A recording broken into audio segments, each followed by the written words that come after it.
Hi, it's Sarah with the Ormond Beach Regional Library, and today on this episode of Volusia Gets Crafty, I'm going to show you how to create a front post double crochet. This is the second texture stitch in our beginner series, and in the end we'll mix the texture stitch with a beginner stitches to create this sand dollar coaster. So whenever you're ready, grab a hook and some yarn and let's go get started. Okay, so today we're going to be learning how to crochet a front post double crochet.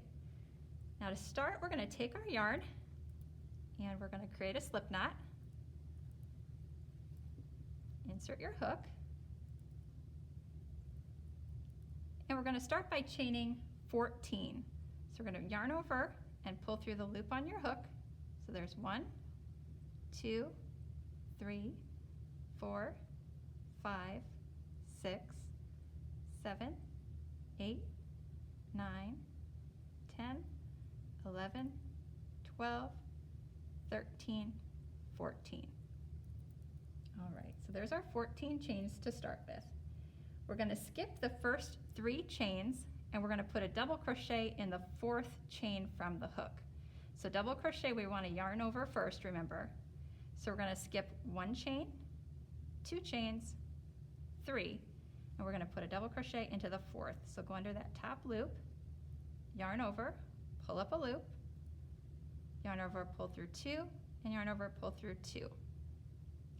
So that 3 chains that we skipped at the very beginning is going to count as a stitch, believe it or not. So right now we've got 2 stitches made, 1 chain 3 and 1 regular double crochet. We're going to put double crochet in the next chain and in every chain all the way across. So I'll let you do that and I'll meet you back at the end. Okay, so I've come back across my row and I've done double crochets in each chain.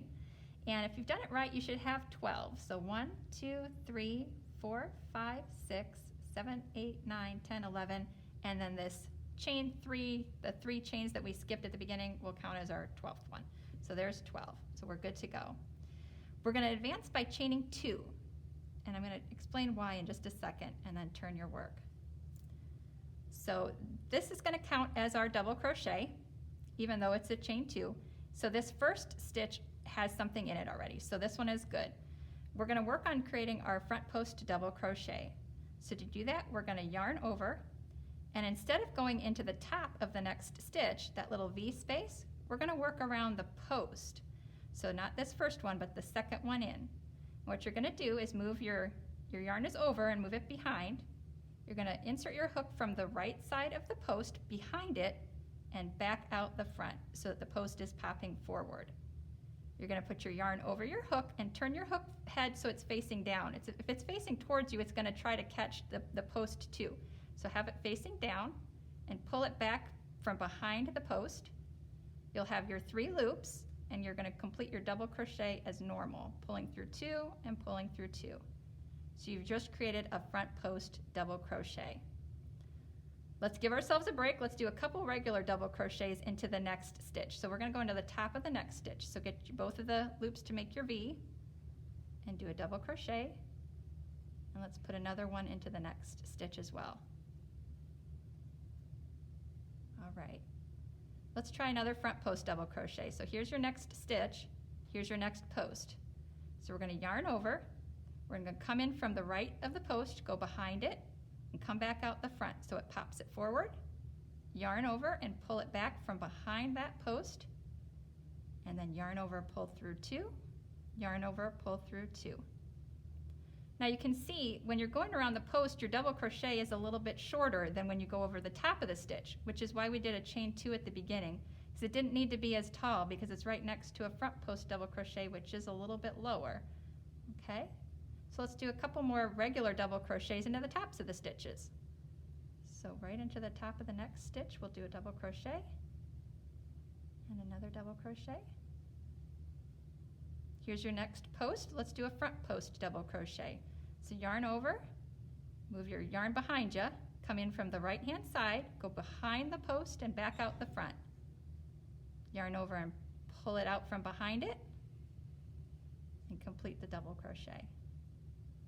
Let's do 2 more regular double crochets into the tops of the stitches.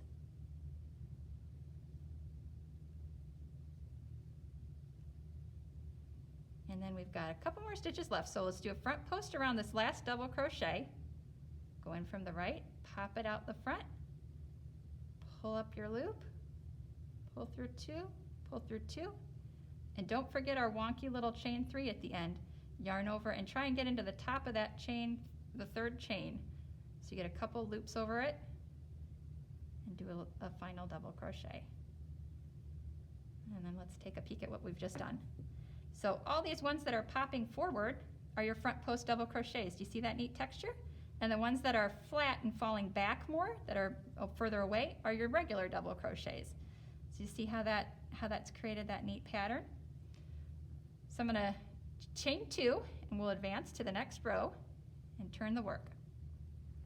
Now looking at it this way, we had the 4 front post double crochets and then we had the 2 that set back, the regular ones.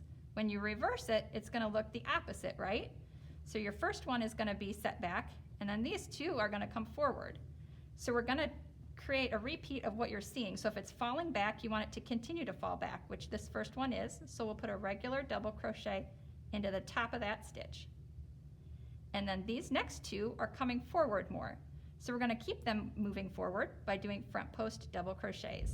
So insert into the front and out the other side. Pull up your loop from behind it, pull through 2, pull through 2. And do a second one because this one is popped forward too. So another front post double crochet. Then you have one that's falling back. It's behind the stitch. See how it's going backward? So you're going to do a regular double crochet into the top of that one. 2 more that are popped forward. So let's do 2 front post doubles.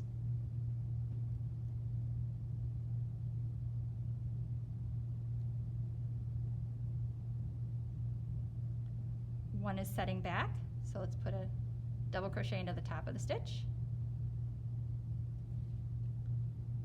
And then we have 2 popping forward. So front posts around those to keep them popping forward. That's what the front post double crochet does. One is setting back, so we'll do one into the top of the next stitch. And then we've got our final chain 2. We don't want to forget that one, just go into the top of that second chain and do a double crochet. All right, and then we're going to chain 2 and turn our work. We're going to go one more row across and you'll be able to really see this next hidden kind of pattern that I was showing you here. So we have the one that we just finished, remember it was a back one? So we're going to do this one as a forward now because it's popping forward when we turned it. So front post double crochet around that one. 2 that are falling back. So it's the opposite. Depending on which row you're doing, you'll either have 1 forward and 2 back, or 1 back and 2 forward. Just depends which row you're on. So those were our 2 regulars. Here's one popping forward. So let's do a front post double crochet to keep it forward. These 2 are set back. So go into the tops of those stitches for double crochets in each of them.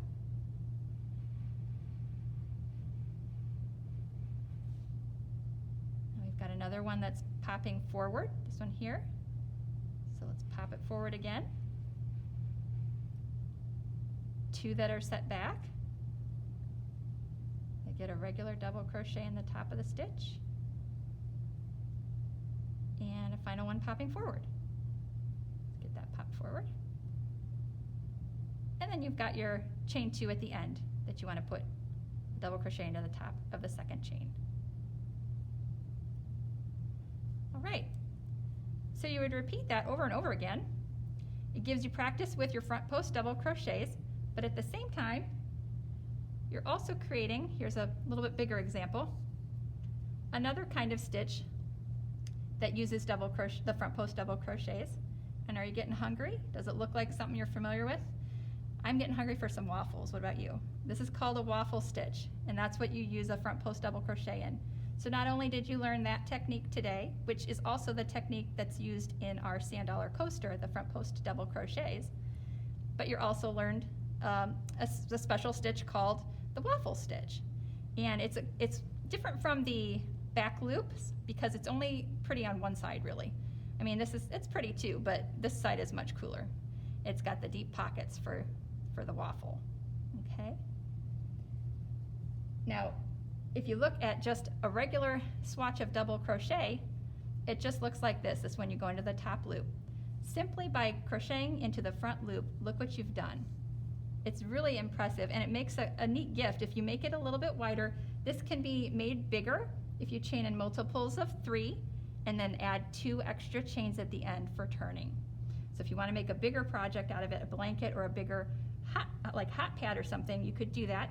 To make anything for the kitchen, you need to be sure to use a cotton yarn because it holds up against heat. So if you wanted to make a hot pad for like a hot pot to put on it, Lily Sugar and Cream is a good brand. It's 100% cotton yarn.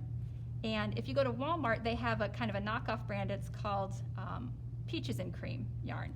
They all come in some really pretty colors, but this doesn't get warped by the heat, whereas an acrylic yarn like what I'm using here would change its shape and may kind of melt almost in a way under the heat. So you always want to use a cotton yarn if you want to use anything for the kitchen.